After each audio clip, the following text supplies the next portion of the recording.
So আজকে আমরা আমাদের সেন্সের সাথে কিছু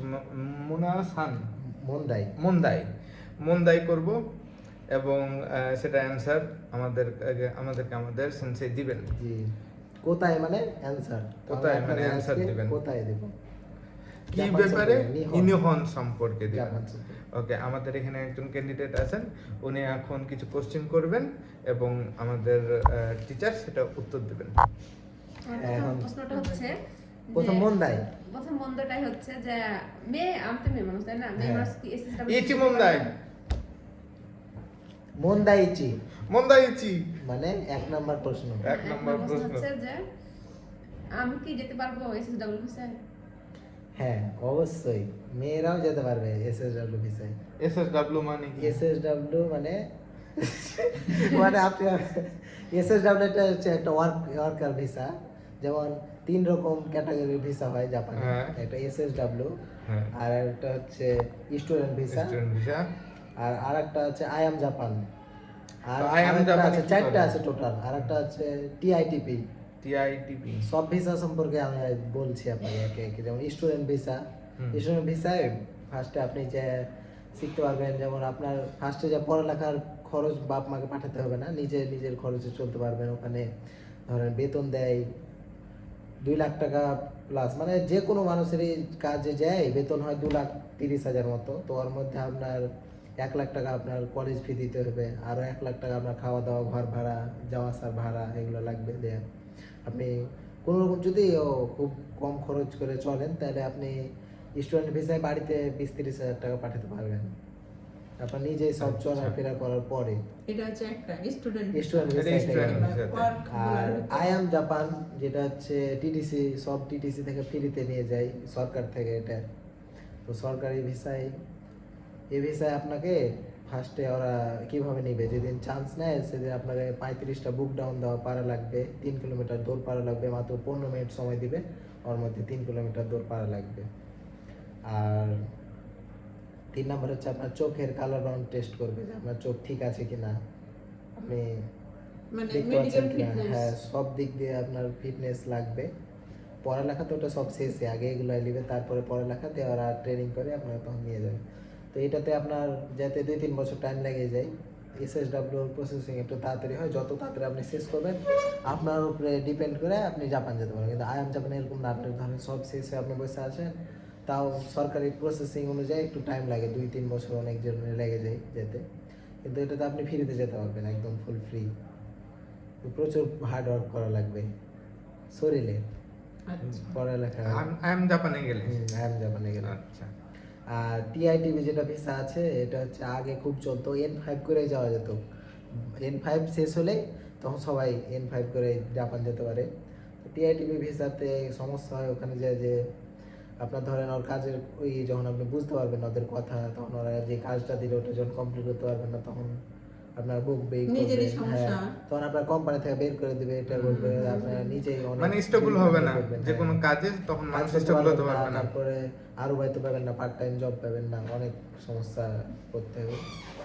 এখন এরকম টিআইটিবি, তো ওই টিআইটিবি ভিসায় আগে মানুষ যেত, অনেক যেত, এখন আর যায় না টিআইটিবি N5 করে। এখন N4 ছাড়া ওরকম নিতে চায় না জাপানিরা।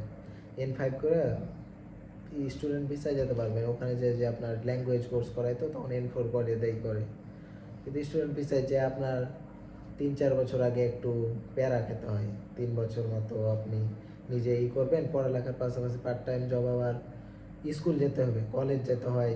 সকাল 8টায়-9টায় যাবেন, কলেজে আসবেন 1টা-2টায়, আবার পার্ট টাইম জবের জন্য যাবেন। পার্ট টাইম জব করে এসে নিজের খাওয়া দাওয়া, রান্না বান্না করা, 8 ঘন্টা ডিউটি করতে হবে পার্ট টাইম জবে। আপনি বাড়িতে আসবেন ধর 9টা, 10টা, 11টা বেজে যাবে রাত। আবার আপনি তখন এসে সব রান্না করে, এই করে, গোসল করে, এই করে, সব কাজ শেষ করে কখন পড়বেন, কখন যাবেন। তার মানে বর্তমানে টিআইটিপি ভিসাটা বন্ধ আছে। হ্যাঁ, টিআইটিপি ভিসা চলছে কিন্তু খুবই কম যাচ্ছে, যেতে পারে না, প্রসেসিং খুবই লেট হয়েছে। আর এটাতে না যাওয়াই ভালো। তাহলে এখন সব বলা যায় যে এসএসডব্লিউটা বেশি হয়ে যাচ্ছে জাপানে। মানে স্টুডেন্ট সংখ্যা কম, কিন্তু এসএসডব্লিউটা বেশি। এসএসডব্লিউ মানে আমাদেরকে কি বোঝাচ্ছে? Working visa. হ্যাঁ, এটা একটা এসএসডব্লিউ 2টা ক্যাটাগরি থাকে। এটা SSW1 একটা SSW2 আমি ওটা বলছি না তো SSW1 ফার্স্টে আপনি যখন SSW1 এ থাকবেন তখন আপনার ভাষার লেভেল তো N4 থাকতেই হবেই। এখান থেকে যেতে হলে আগে ভাষা N4 কমপ্লিট করা থাকতে হবে। তো N4 এর জন্য আপনি যদি দুইভাবেই করা যায়, যেমন নাট টেস্ট দিবেন N5 N4 দুটা, বা JLPT দিতে পারেন। JLPT দিতে হবে N4 এ। যদি ওটা না পারেন তাহলে JFT দিবেন। SSW এর জন্য সবথেকে ভালো এক্সাম হলো JFT এক্সাম। তো এই এক্সামে পাস করলে আপনি যেতে পারবেন। এই এক্সামটা একটু সহজ হয় যে JLPT থেকে, কম্পিউটারে নাই তো, আর কোশ্চেনগুলো JFT-টাতে হচ্ছে যে কম্পিউটার বেসড পরীক্ষা। হ্যাঁ, ফুল কম্পিউটারে, আর JLPT নিজেকেই লিখতে হয়, করতে হয়, সবই করতে হয়। তো JFT-টাই খুবই ইজি হয়। তারপর আপনি SSW1 আর SSW2 যেটা, SSW1 এ এখান থেকে আপনি যখন আগে জাপানে যাবেন তখন SSW1 এ থাকবেন। তারপরে 2-3 বছর পর আপনি যখন N3 হয়ে যাবেন আপনার ভাষার লেভেল, তখন আপনি ওখানে যাই এক্সাম দেওয়ার ব্যবস্থা থাকে। আপনি যখন এক্সাম দিবেন, যখন দেখছেন আপনি কথা বলতে পারছেন, অত কথা বুঝতে পারছেন, তো নিজে বুঝতে পারবেন যে আমার এখন N3 লেভেলে পড়া হয়ে গেছে। তখন আপনি যাই এক্সাম দিবেন, N3 এক্সামে পাস করলে তখন আপনি SSW2 এ ট্রান্সফার হয়ে যাবেন। কিছু টাকা লাগে SSW2 এ ট্রান্সফার হতে, আর N3 লাগবে। আর যখন SSW2 এ ট্রান্সফার হয়ে যাবেন তখন আপনি ওয়ার্ক পারমিট পাবেন ওই দেশে। কারণ এখান থেকে আপনি আপনার স্বামী স্ত্রী যে কোনো একজন যেতে পারবেন, যাদের বিয়ে হয়ে গেছে, আর যার বিয়ে হয়নি আইসা নিয়ে যাবে দরকার হলে। আচ্ছা আচ্ছা, আমার আরেকটা নিউজ জানা আছে, যেটা মিসকনসেপশন বলবো নাকি অরিজিনাল, যে N3 পাস করলে নাকি জাপানে দিয়ে দেয় পারমিট না, সরি পিআর দিয়ে দেয়। হ্যাঁ, পিআর দিবে N3 পাস করলে দিবে। N3 পাস তাহলে আমি করলে যখন আচ্ছা। KSSW থেকে 1 থেকে 2 এ যাচ্ছি, তারপরে তো আমি N3 কমপ্লিট করে নিয়েছি, তাহলে কি আমি তখন বিএল পাবো? হ্যাঁ, তখন আপনি পাবেন ওই দেশে, তখন পাসপোর্ট পাবেন। ওই দেশে যদি পাসপোর্ট পান তাহলে পৃথিবীর মধ্যে 194টা দেশ বিনা ভিসায় যেতে পারবেন। শুধু পাসপোর্ট থাকলে হলো, টিকিট, প্লেন ভাড়া তাহলে আপনার আমাকে সবই আপনার। হচ্ছে যে প্রথম পাসপোর্টের টাকা KSSW1 ভিসা যায়, প্রথমে 3 বছর আমার কাজ করা লাগবে, প্লাস হচ্ছে আমাকে আগে N3 ভাষা পড়া লাগবে। হুম। তারপরে এক্সাম দেওয়ার পরে তখন আমি যখন SSW2 তে যাব তখন আমি হচ্ছে পিআর পাবো। হুম। যদি আমি পরীক্ষা দিতে পারি 3 বছরের হ্যাঁ, তাহলে মধ্যে। তখন আপনি ওয়ার্ক পারমিট পাবেন, তখন আপনার বেতন বাড়বে, সবই বাড়বে। মানে আমি তখন রেসিডেন্ট, হ্যাঁ, জাপানের হ্যাঁ, রেসিডেন্ট। আর ওরা তখন আপনি জানে যে আপনি একদম ভালো জানেন, একদম খুবই ভালো জাপানি জানেন। N4 ওরা খুবই কম মনে করে, N3 মানে আপনি খুবই ভালো জাপানি জানেন, এরকম। মানে কথাটা মূল হলো এটা যে প্রথম 3 বছর কোনো নাগরিকত্ব পাওয়ার কোনো সম্ভাবনা নেই, না। পিআর পাওয়ার কোনো কিন্তু সম্ভাবনা যারা নেই। এখান থেকে N3 পাস করে যায় ওরা যে কিছুদিন পর পেয়ে নেয়, 2-3 বছর, 1 বছর তাও টাইম লাগে, এর মধ্যে পেয়ে নেয় সবাই এখান থেকে যারা N3 পাস করে যায়।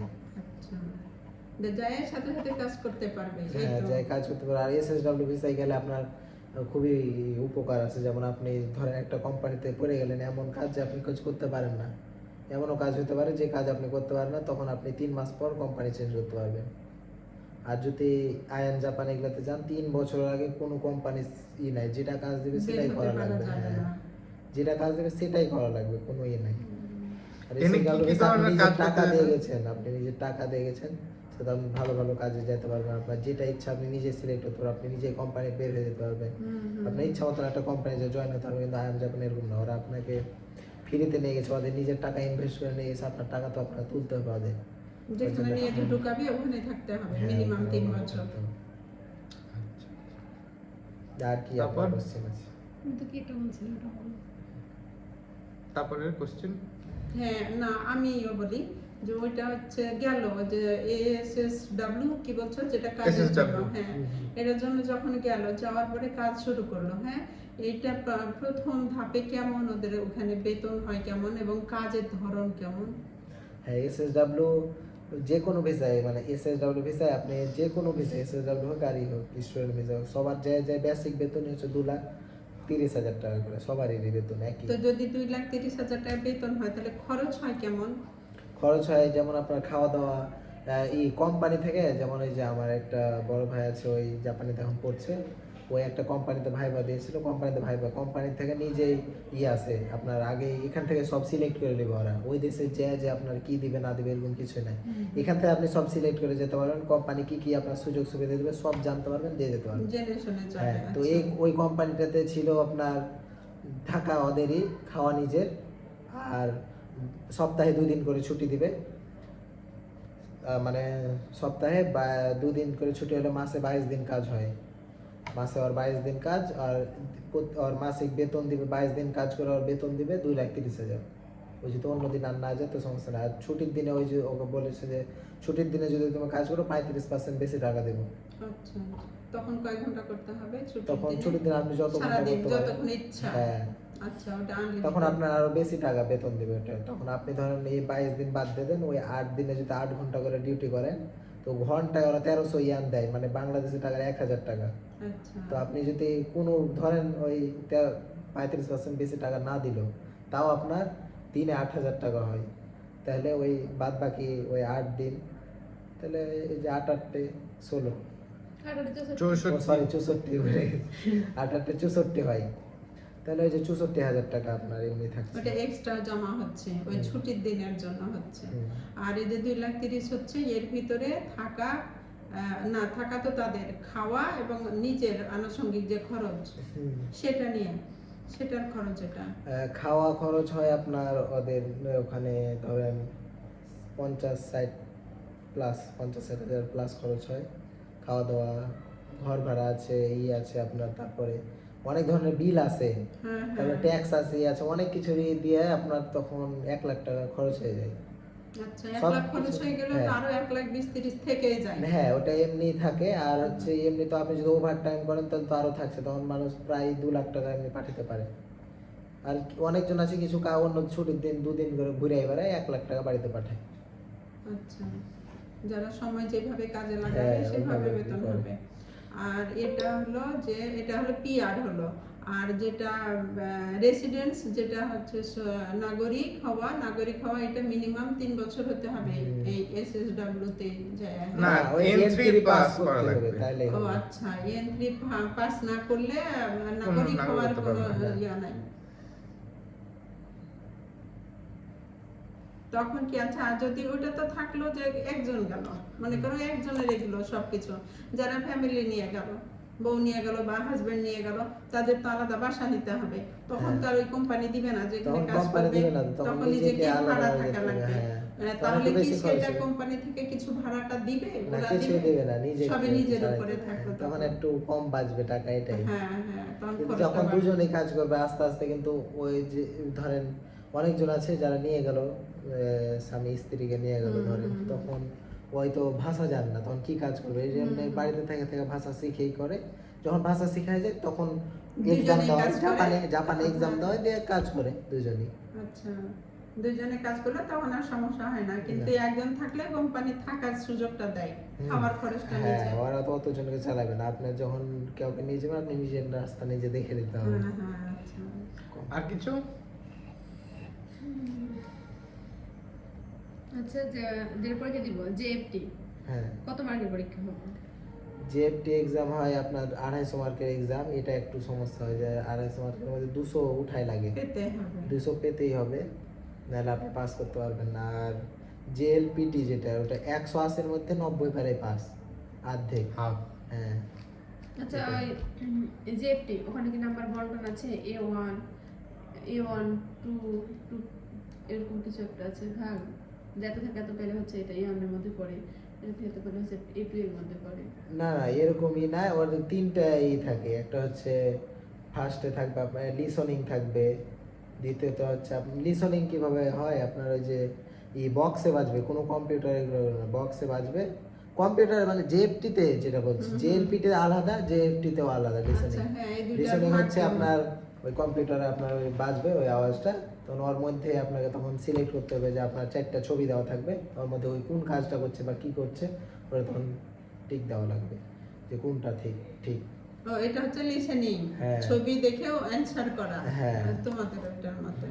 আচ্ছা, আর হচ্ছে জেএলপিটির ওটা তো সবগুলাতে লিসনিং থাকবে, সবগুলা শেষে লিসনিং থাকবে, সব ফার্স্টে থাকবে আপনাকে দিবে ওই আপনার কিছু থাকবে, কাঞ্জি থাকবে, যে কাঞ্জি ভোকাবুলারি এগুলো পড়বেন, কাঞ্জি থাকবে, কাঞ্জি কমপ্লিট করতে হবে, তারপরে গ্রামার পার্ট আর লিসনিং পার্ট, এই 3টা পার্ট। কাঞ্জি, গ্রামার আর লিসনিং। সেটা কি এখন যেভাবে ওরা করছে বিথিরটা বিশেষ করে ও যেভাবে করছে, এটা কি 26 সালের ভিতরে আসলে যাওয়ার কোনো সম্ভাবনা আছে? যেতে পারবে এরকম, হ্যাঁ, শিখতে যাওয়ার পারবে, সম্ভাবনা নাই, কিন্তু ফাইভ শিখার পর্যন্ত সম্ভাবনা আছে। 4 পর্যন্ত করতে পারবে এরকম হ্যাঁ। কোনো সম্ভাবনা আছে? হ্যাঁ, খুবই ভালো করে। তাহলে ভালো যদি পারবে। যাওয়া হয় তাহলে কেমন তখন খরচ তোমার এটা?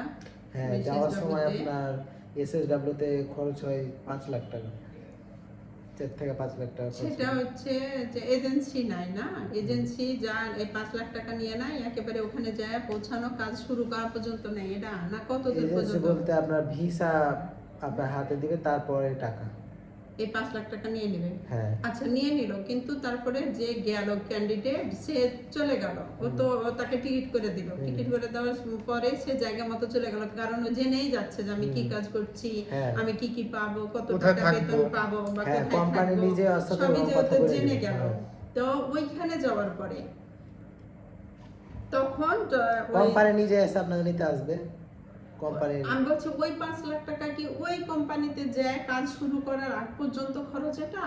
হ্যাঁ, না ওই কোম্পানির যাওয়া পর্যন্ত ওই কোম্পানিকে টাকা দিতে হয়, এজেন্সিরা কিছু নেয়। ওইটাই যে আমি তো সবই জেনেই যাচ্ছি এখান থেকে যে আমি কোন কোম্পানিতে যাচ্ছি, হ্যাঁ। কত টাকা পাবো, কত দিন থাকতে হবে বা কি কাজ করব, সবই জেনে গেলাম। তাহলে ওই 5 লাখ টাকা এখানে দিলাম, মানে ওই কাজ শুরু করা পর্যন্ত আমার 5 লাখ টাকা, তারপর ওখানে যখন আমি কাজ করব মাস শেষ হলে যে বেতনটা পাবো তখন হ্যাঁ। হলো ওইটা, তার আগ পর্যন্ত আর আপনার নিজের কিছু টাকা নিয়ে যেতে হবে। আমি ওইটাই বলতে চাচ্ছি যে তাহলে কত দিনের টাকা নিয়ে যেতে হবে সাথে তখন? 1 মাসের। 1 মাসের। আমি কি এখান থেকে শিওর হয়ে যাব যে এখান থেকে গেলাম মানে যাওয়ার সাথে সাথে আমি 5 দিন 7 দিন বা 2 দিন 1 দিনের ভিতরে আমি কাজ পেয়ে যাব? এটা কি এখান থেকে জেনে যাব? এখান থেকে সব জেনে নেবেন। আপনার ওখানে যায় আপনার রেস্ট দিবে একদিন, তারপরের দিন থেকে কাজ শুরু। ও আচ্ছা, আপনার কোম্পানি নিজেই সব করে দেবে। তাহলে 1 মাস যেহেতু কাজ করবে তাহলে 1 মাসের অন্তত খরচ নিয়ে যেতে হবে। হ্যাঁ। একটা মানুষের ওখানে থাকতে পেল, খাওয়া আনুষঙ্গিক খরচ, এটা নিয়ে 1 মাসের খরচ কেমন হতে পারে? এখানে 1 মাসের খরচ হতে পারে ওরা এই ধরেন 50,000 মতো। 50,000 বাংলা টাকা 50,000 এর হ্যাঁ। মতো লাগবে তাহলে। এরকম টাকা নিয়ে গেলেই হবে। আর অত টাকা না নিয়ে গেলে 20-30,000 যদি নিয়ে যায় তাও হবে। জাপানে টাকা পাঠা যায়, সমস্যা নেই। বাংলাদেশ থেকে তা পাঠাতে পারবে। ও, আচ্ছা। সব জায়গায় পাঠা যায়, কিন্তু জাপানেও আরো সুযোগ তার সুবিধা মানে বেশি। তোমার 5 লাখ বলছো, মানে 6 লাখ ধরে রাখতে হবে, যে হ্যাঁ, ওরকম একজনের জন্য ধরে 6 লাখ ধরে রাখতে হ্যাঁ। হবে। এখানে আপনার ওই থেকে কুরিয়ার থেকে জাপান পাঠা যায় সব কিছুই। কুয়েত যেমন এগুলো পাঠা যায় না, কুয়েত এগুলো পাঠাতেই পারবেন না। কুরিয়ারে যেমন অন্য কিছু অনেক খরচ লাগে কুয়েতে এগুলোতে। তারপরে ওষুধ এগুলো তো যাই না, ওগুলো ব্যান। জাপানে আপনি সব পাঠাতে পারবেন কুরিয়ারে। আচ্ছা, তোমার এই যে বড় ভাই গেছে একটা কিছুদিন আগে বললা, যাবে না কি গেছে হ্যাঁ, যাবে, বলছো, যাবে। তো তার কত খরচ হয়েছে বলছো? খরচ হবে, এখনো হয়নি। ও, সে এখনো টাকা দেয়নি? না, তো ওই এই এজেন্সি এজেন্সিটা ওই কোথায়? এজেন্সি ওই বলতে ওই নিজে নিজে কোম্পানি রিজেক্ট করে দিয়েছে, আর ওগুলো পছন্দ হয়েছে না। ওই চাইছে আরো ভালো কোম্পানিতে ঢুকতে। আচ্ছা, আচ্ছা। ভাই বানিয়েছে ডেইলি, কোম্পানিতে চান্স হচ্ছে, কিন্তু ওই রিজেক্ট করে দিয়েছে কোম্পানি। ওদের ও। ইগুলো পছন্দ হয়েছে না। ওই চাইছে যে এমন কোম্পানিতে ঢুকতে যে কোম্পানিতে বছরে 2 বার বোনাস দেবে। ও আচ্ছা, আচ্ছা। বছরে সেই 2 বার বোনাস বোনাসটা দিলে ওই দিচ্ছে। তাহলে 2-4 লাখ টাকা এমনি ফ্রি পেয়েছে তাইলে। ওই এটা চাইছে। আর বছরে 2 বার কখনো আর জাপানিরা 6 মাস পর পর 15 দিনের ছুটি দেয় বাড়ি যাওয়ার লাগে। ও, সেইটাই তারা যে ওই ছুটিগুলো যে গোছায়, যেমন ওই 15 দিন আমি ছুটি নিব না, আবার ওই 15 দিন আপনার ছুটি যোগ হয়ে থেকে গেল, আবার আপনি এক বছরে আপনার তখন 30 দিন ছুটি হয়। 3 বছর পর যদি আসেন তাহলে 3 মাসের ছুটি নিলে আপনি বাড়ি আসতে পারবেন। ও আচ্ছা। আর যদি ছুটিগুলো না গোছান তাহলে 15 দিন, নাহলে কোম্পানি বাইর করে দেবে আপনাকে। আর ধরেন আপনি আরেকটা কোম্পানিতে তখন গেলেন, তখন ওই পদটা তো আর পাবেন না। আপনি যে কোম্পানিতে একটা পদ থেকে আর একটা ভালো পদে উঠেছেন, ওই কোম্পানিতে তো দিবে না তো তাড়াতাড়ি, আবার গোড়া থেকে রিস্টার্ট। হ্যাঁ, এরকম আচ্ছা।